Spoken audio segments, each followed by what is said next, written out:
Good morning. Good morning प्यारे विद्यार्थियों। आज हम बी पार्ट सेकंड के अंतर्गत गद्य साहित्य में नई कहानी को पढ़ेंगे। इससे पहले हमने प्रेमचंद युग की कहानी, प्रेमचंद पूर्व युग की कहानी और प्रेमचंदोत्तर कहानी पढ़ ली थी। अब जो है 1950 के बाद की कहानी का अध्ययन करेंगे। अब प्रेमचंदोत्तर कहानी और इस नई कहानी के विषय में क्या अंतर आया, उस चीज़ का अपन यहाँ अध्ययन करेंगे, जिससे कि हमें ये पता लगे कि प्रेमचंद पूर्व, प्रेमचंद युगीन, प्रेमचंदोत्तर कहानी में मुख्य यह अंतर रहा है। तब इस युग के अंदर अपन जहाँ आते हैं तब बहुत से परिवर्तन इस कहानी में देखे गए हैं। इन्हीं परिवर्तनों का अपन जिक्र करके इस प्रश्न को हल करने की कोशिश करेंगे। देखते हैं इस युग में कहानी जो है किस प्रकार से हमारे सामने परिवर्तनों को लेके आई और किस प्रकार से यह आधुनिक युग में एक श्रोताओं का, पाठकों का मुख्य विषय कर रहा है। सन 1955 से 65 के बीच कहानी हिंदी साहित्य की केंद्रीय विधा के रूप में स्थापित हुई। इस काल में कहानी, ज्ञानोदय, नई कहानी, सारिका, लहर, विकल्प आदि पत्रिकाओं ने कहानी को अपना केंद्र बनाया। धर्मयुग ने कथा दशक योजना का आयोजन किया। धर्मयुग धर्मवीर भारती के द्वारा चलाई गई एक पत्रिका है। कहानी के विकास में इसका ऐतिहासिक महत्व है। किसका? धर्मयुग पत्रिका का, क्योंकि इन्होंने एक दशकीय योजना चलाई थी। नई कहानी आंदोलन ने पुरानी कहानी तथा नई कहानी के बीच अंतर स्पष्ट कर दिया। किसने? नई कहानी कि पुरानी कहानी और नई कहानी में मुख्य रूप से क्या अंतर है, इस अंतर को इसने स्पष्ट कर दिया। इसके मूल में परंपरा के विरुद्ध विद्रोह का स्वर था। किसके मूल में? नई कहानी कि परंपराओं को छोड़ो और नई चीज को अपनाओ। नए कहानीकारों ने पूर्वाग्रह से मुक्त होकर जीवन को यथार्थ रूप में देखने समझने का प्रयास किया कि परंपरागत रूपों को छोड़िए, उस शैली को छोड़िए, उस विषय को छोड़िए और उनसे मुक्त होकर जीवन को यथार्थ रूप में देखना, समझना और फिर कहानी के रूप में लिखना। इस प्रकार का प्रयास इस युग के कहानीकारों ने किया। उसकी कहानी भोगे हुए यथार्थ से जुड़ी हुई है।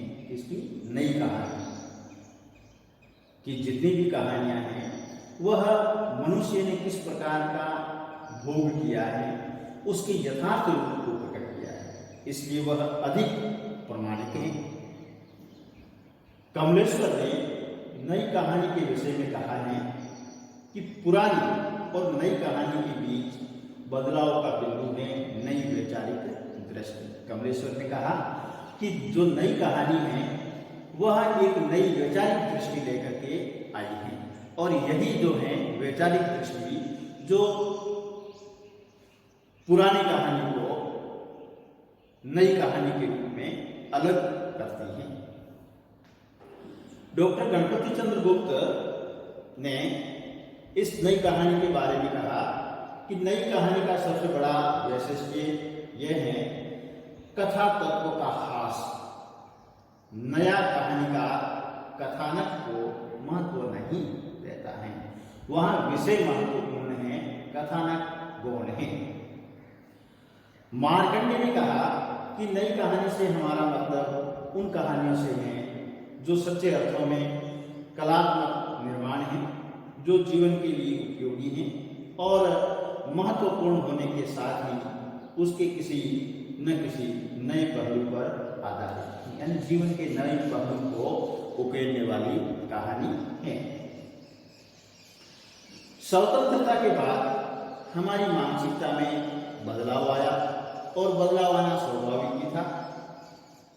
नए कहानीकार ने हमें जीवन के कठोर यथार्थ से परिचय कराया। कब? स्वतंत्रता के बाद। भूख, गरीबी, बेरोजगारी, अशिक्षा जैसी समस्याओं ने हमारे जीवन को पूरी तरह से प्रभावित किया है।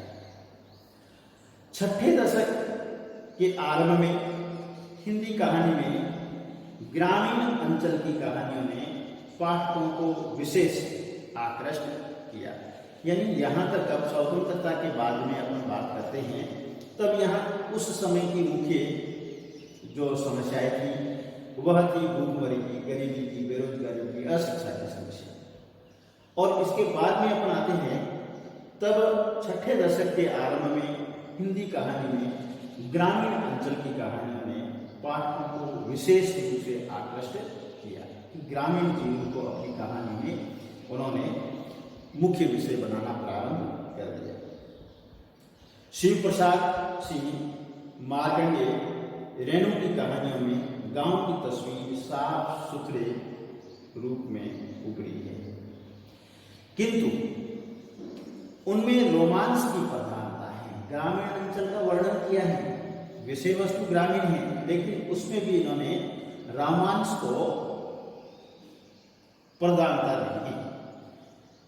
इनके कहानी संकलन महुए का पेड़, भूदान, हंसा जाए अकेला, माही आदि हैं। शिव प्रसाद सिंह के कहानी संग्रह है आर पार की माला, मुर्दा सगाए, इन्हें भी इंतजार है आदि। रेणु की कहानियों में आंचलिकता उभर आई है। लाल पान की बेगम और तीसरी कसम इनकी प्रमुख कहानियां हैं, जहां पर इन्होंने अंचल विशेष को महत्व देकर के लिखा है। फिर आगे जब आती है नई कहानी में नगर बोध की प्रवृत्ति प्रमुखता से व्यक्त हुई है, आंचलिकता भी है, नगर बोध भी है। अब छठे दशक में ये कह रहे हैं कि आंचलिकता की ओर लोग बढ़े, और उसके बाद में ये कह रहे हैं कि आंचलिकता को थोड़ा कम करके नगरीय जीवन को इन्होंने अपनी कहानियों का विषय बनाना प्रारंभ किया।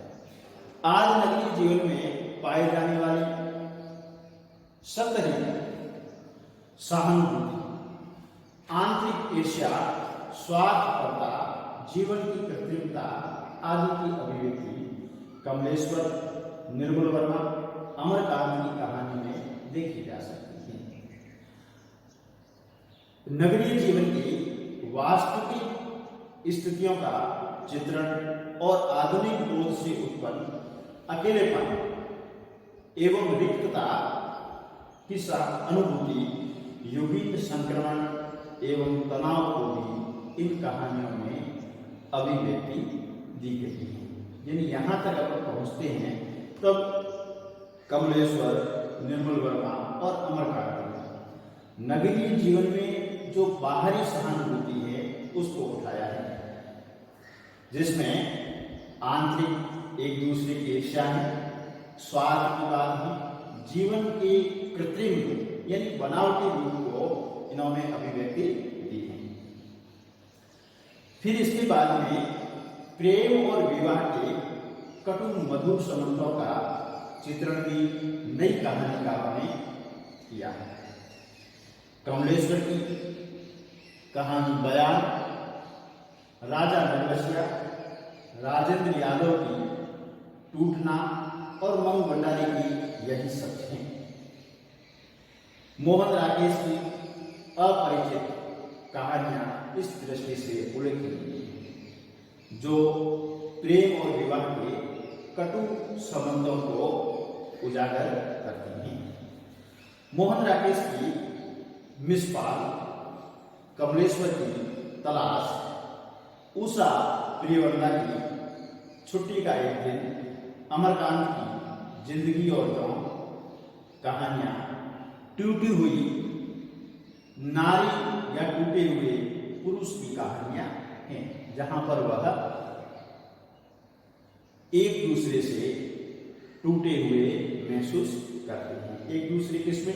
नर और नारी अपने आप में एक दूसरे से टूटे हुए, और यहां कह सकते हैं कि दोनों के मधुर संबंधों में कुछ टकराहट सी महसूस होती है।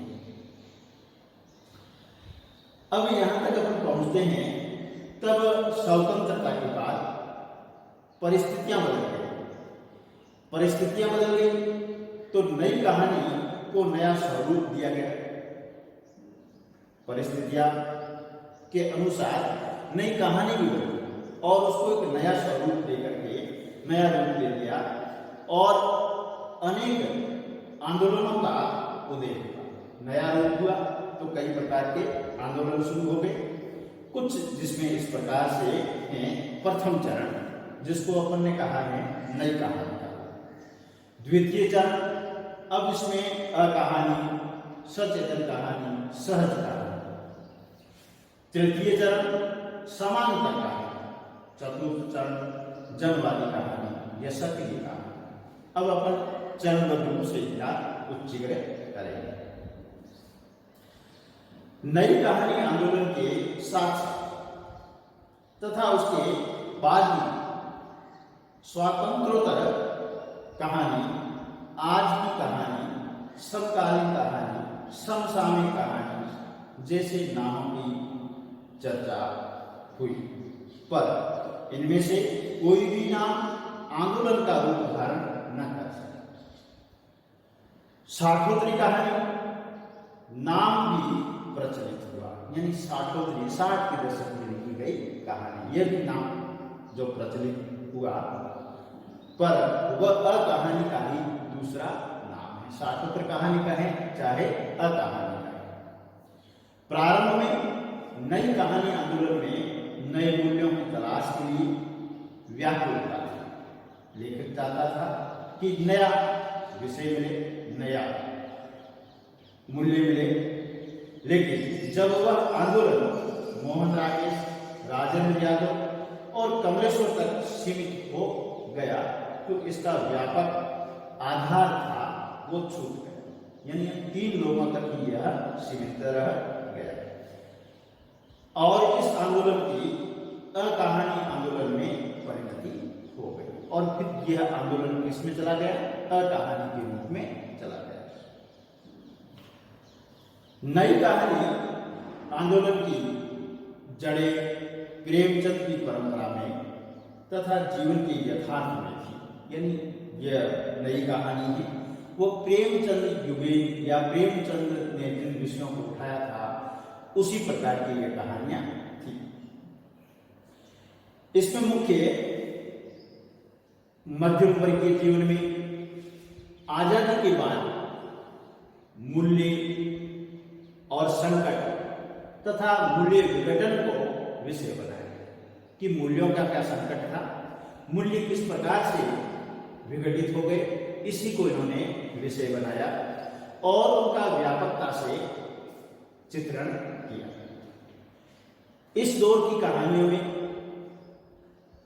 कुछ बहुत अच्छी है, जैसे शिव प्रसाद सिंह की दादी मां, आर पार की माला, अमरकांत की दोपहर का भोजन, जिंदगी और जौन, मार्कंडे की हंसा जाए अकेला, बीच के लोग, विष्णु साहनी की जीव की दावत, खून का रिश्ता, रेणु की 30 की कसम, लाल पान की बेगम, कमलेश्वर की नीली झील, राजेंद्र यादव की जहां लक्ष्मी कैद है, तलवार पंचहजारी, मोहन राकेश की मलबे का मालिक शेखर जोशी की कोशिका घटवार, मधुकर गंगाधर की बरगद का पेड़, उषा प्रियवंता की वापसी, मनु भंडारी की यही सच, कृष्णा सोबती की यारों की यार आदि कहानियां या कहानीकारों की पीढ़ी ने हिंदी कहानी को विकास की ऊंचाइयों पर पहुंचाया। फिर नई कहानी पारिवारिक तथा स्त्री पुरुष संबंधों तक सिमटने लग गई, यानी नई कहानी सीमित हो गई, पारिवारिक कहानी बन गई, स्त्री पुरुष के संबंधों को उकेरने वाली कहानी बन गई। इस आंदोलन को राजेंद्र यादव, मोहन राकेश और कमलेश्वर ने अपने अधिकार में ले लिया तो वह संकुचित हो गया, यानी इन 3 लोगों तक ही वह सीमित रह गया। इसके बाद में द्वितीय चरण आता है और द्वितीय चरण है अकहानी, यानी इसके बाद अकहानी आंदोलन की शुरुआत हुई। अकहानी में मूल्यहीनता प्रमुख विषय रहा। अकहानी का सबसे दुर्बल पक्ष यह था कि इसने अपने आप को जीवन से काट लिया और सोची हुई स्थितियों पर बनावटी कहानियों की रचना होने लगी, यानी जीवन से यथार्थ रूप को इन्होंने बिल्कुल ही छोड़ दिया और लेखक ने काल्पनिक रूप से विषय बनाए और काल्पनिक रूप से ही उसकी विषय वस्तु बना करके कहानी लिखनी प्रारंभ कर। सचेतन कहानी के प्रयोक्ता डॉक्टर महीप सिंह सचेतना पत्रिका का संपादन व प्रकाशन को नियमित रूप से कर रहे हैं, पर सचेतन आंदोलन की सार्थकता उनके लिए भी नहीं रही। इसी दौर में सचेतन कहानी आंदोलन उभरा, यानी जो अकहानी है उसी समय सचेतन कहानी का भी दौर उभरता है। इसने जीवन को जीने और जानने पर बल दिया। इसने सचेतन कहानी कि जीवन को जाना और जीवन को किस प्रकार से जिया जाए इस पे विशेष बल दिया, किंतु वह नई कहानी से अलग अपनी पहचान नहीं बना पाई। सचेतन कहानी आंदोलन भी चला नहीं, वह भी अकहानी नई कहानी के रूप में ही चला। सहज कहानी आंदोलन अमृतलाल की संपादकीय टिप्पणियों तक सीमित रह गया। इसके बाद में द्वितीय चरण अकहानी, सचेतन कहानी और सहज कहानी का भी रूप लिया, लेकिन वह भी कहाँ रह गया है, मात्र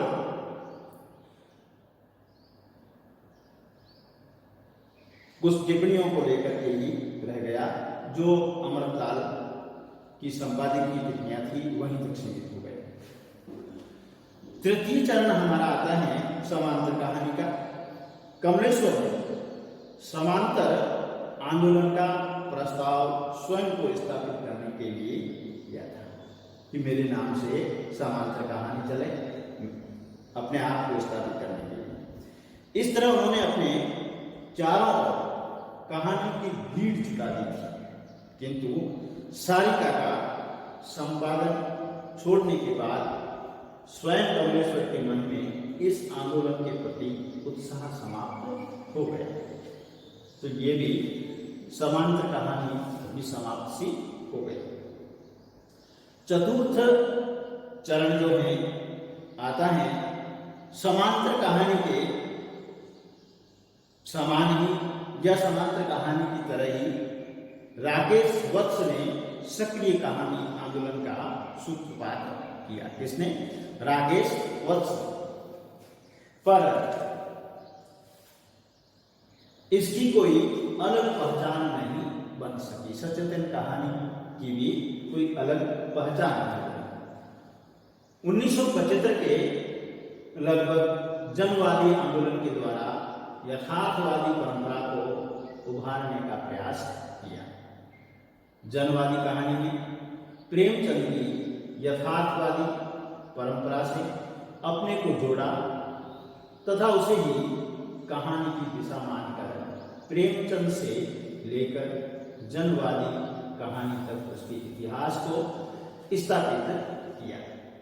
जनवादी कहानी का विषय क्षेत्र व्यापक था। अब देखते हैं अकहानी से जुड़े लोग आज भी लिख रहे हैं, जैसे गंगा प्रसाद विमल, विजय मोहन सिंह आदि, किंतु आज अकहानी का नाम कोई नहीं लेता। लिख किसमें रहे हैं? नई कहानी के आंदोलन में। आज किसी आंदोलन का शोर शराबा नहीं है और न ही किसी आंदोलन के होने की संभावना है। हिंदी कहानी लोकप्रियता के चरम शिखर पर है, अतः यह आशा की जा सकती है कि कहानी का भविष्य भी उज्जवल है। इस प्रकार से आज हमने नई कहानी की बात कही और नई कहानी को 1950 के बाद की जितनी भी कहानियां थी उन सबको हमने इसमें समेट के रख लिया है। आपको हमारा यह विवेचन कैसा लगा? आप हमारे YouTube चैनल को सब्सक्राइब कीजिए, लाइक कीजिए और शेयर कीजिए।